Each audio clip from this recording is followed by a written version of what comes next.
Hi guys what's up. आज जो अपन discuss करने वाले हैं अबाउट केस स्टडी, और in the case study the fact of the case are like that कि जो एक व्हीकल होता है उसको पुलिस अथॉरिटीज़ अपने कब्जे में कर लेती हैं। तो जो कंसर्न पिटिशनर है जिसका व्हीकल होता है वो मजिस्ट्रेट कोर्ट में जाता है एंड एप्लीकेशन लगाता है अंडर सेक्शन 451 एंड 457, ये कहते हुए कि जो व्हीकल कब्जे में लिया है पुलिस अथॉरिटीज़ ने वो गलत तरीके से लिया है और उसको छोड़ा जाए। जो पुलिस ने चार्ज लगाया हुआ है वो section 38 of police authorities act, जो बेसिकली कहता है कि पुलिस के पास राइट है कि अगर कोई भी प्रॉपर्टी जो अनक्लेम्ड है, अनरजिस्टर्ड है, पुलिस के पास राइट है कि उस प्रॉपर्टी को वो सीज कर सकता है। It includes vehicle also.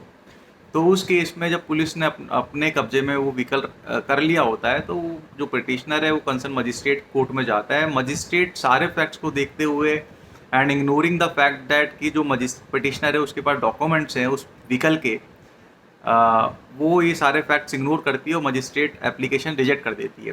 तो इससे एग्रीव्ड होकर जो कंसर्न पिटिशनर है वो हाई कोर्ट में जाता है और 3-4 ग्राउंड्स लेके जाता है। पहला ग्राउंड ये होता है कि जो सेक्शन 38 की प्रोसीडिंग है, जो बेसिकली जिस रीज़न से पुलिस अथॉरिटीज़ ने कब्जा किया है उसके व्हीकल पे, वो गलत तरीके से किया है जस्ट बिकॉज कि उसके पास सारे डॉक्यूमेंट्स थे।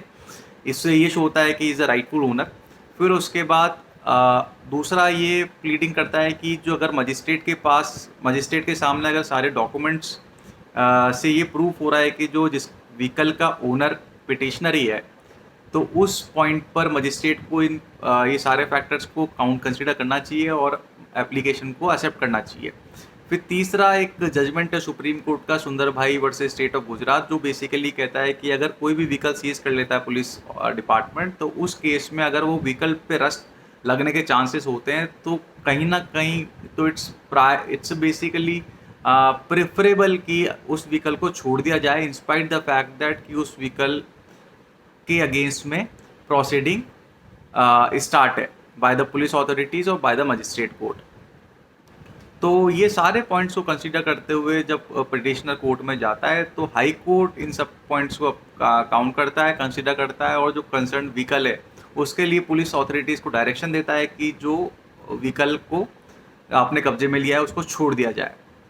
तो this is all about guys. तो basically crux of the case is that कि अगर कोई व्हीकल पुलिस कब्जे में है और वो गलत तरीके से उसने कब्जे में रखा हुआ है इंस्पाइट द फैक्ट दैट कि आपने एप्लीकेशन लगा दी मजिस्ट्रेट कोर्ट में और वहाँ से रिजेक्शन हो गया, तो यू हैव अ राइट कि आप हाई कोर्ट जा सकते हो, वहाँ से रिलीफ ले सकते हैं।